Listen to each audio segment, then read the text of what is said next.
Good morning everybody, this is Will from Vintage Love Affair. Today I'm going to show you some of the sales I had over the weekend. I've packaged them up already, so I may download a list from my PC so you can actually see what the items were. Although having said that, if you want to view into the video that I did over the weekend, you can see everything that's sold. I'm going to show you them all passed up on the table. I'm going to ship them out to the post office. Most of them are going via Royal Mail. So in total we sold 2 stamp albums and a single packet of stamps. They came to about £90 in total. We sold the jumper, we sold the shoes, and then we sold the nurse's watch, which came to around another £25–30. So all in all this weekend we've done about £110–115 in sales, and I'll work out in a minute exactly how much that equates to in profit. It's a low number, but it's a fair number. We've only just recently started increasing the number of listings. For a long time my listings were around 65 to 70.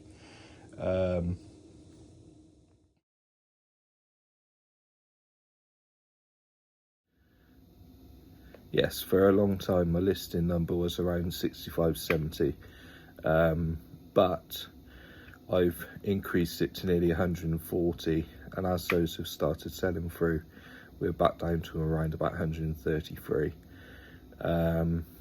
So I'm going to try over the next few days to keep the number about 150. The only trouble is a lot of the stuff that I have available to list has already at some point been listed and didn't sell. So I don't know whether it would be a waste of time relisting that stuff or holding out for new stock.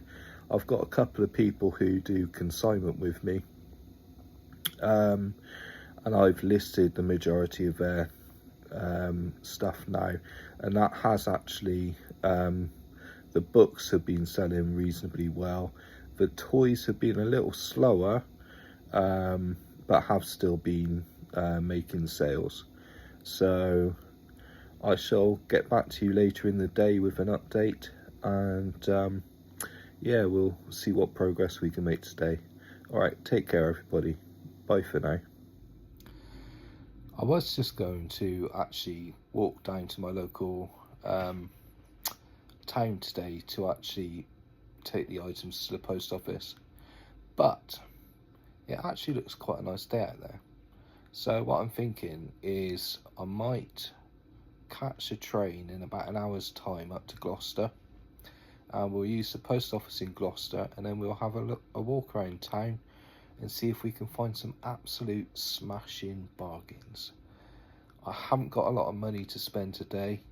I want to spend £15 or less, but at the same time I would like to see 8 to 10x on that money. I am not after run-of-the-mill rubbish.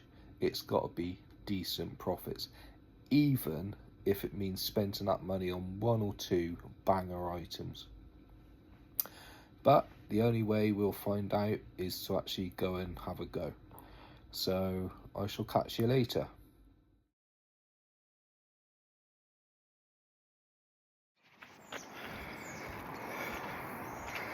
It's only about 5 or 10 minute walk to the train station from where I live. And then about 15 minutes on the train to Gloucester. So as you can see, it's a lovely day. I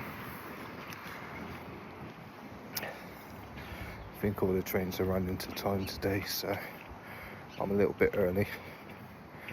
So I just thought I'd make a quick update. Although I've got a post office close to where I live, I like to go to Gloucester sometimes because there's all the other all the other things that you can do there at the same time, like the charity shops, and do a bit of food shopping at the same time. I don't drive, so a lot of people ask whether it's possible to sell on eBay if you don't drive, and the answer is yes, of course it's possible. It just makes it more difficult. For example, car boot season, there's only so much you can carry. It would make it easier if you could actually put stuff in the boot of your car and store it and take it back to list, one car lot at a time rather than a couple of carrier bags at a time. Little things like that. And also selling at car boots and markets. I do a market every Wednesday in Dursley Town Centre. It's in Gloucestershire. I don't know how many of you are local. But it's predominantly a vintage and collectibles market. There's 2 of us that sell there at the moment, possibly a 3rd person starting soon, but between us we have about 8 tables worth of items, and soon I'll be selling a selection of my paintings and other people's paintings, so I'll bring a new dimension to it as well. So nearly at the train station now, so I'll buy my ticket and see you when we get to Gloucester. Cheers for now, bye.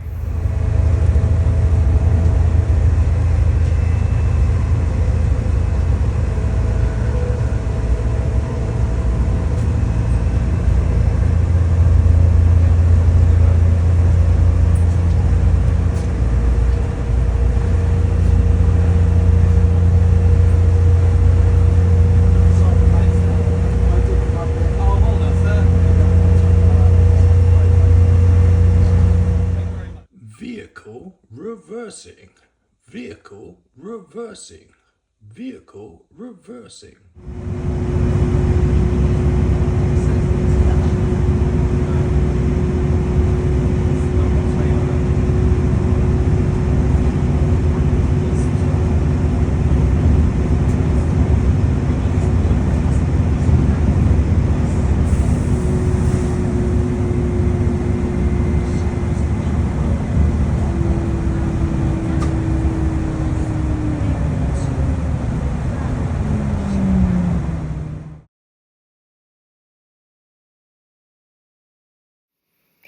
Hi everyone, we are back home now. We've got back from Gloucester, back from the train station, been to the post office, done a few chazzes, and bought a bit of food in town, and now I'm back home and I've made a display on the table to show you exactly what I've bought from the charity shops. I've spent £10.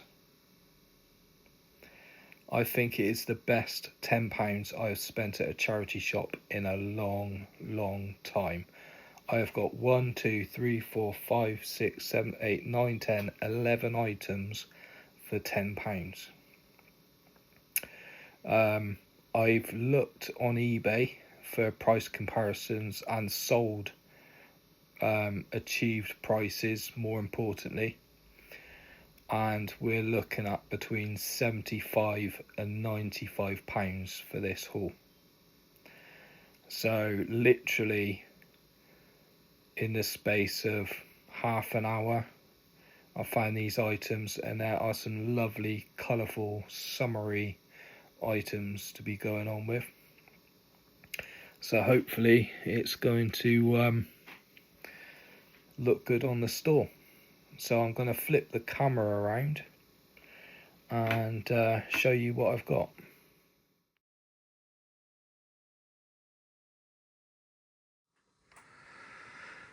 So to start off with, we've got some Enid Blyton books. Now these are 1970s copies, but they're not as valuable as I was thinking they would be. And to tell you the truth, I didn't price check anything whilst I was in the charity shops. I hardly ever do.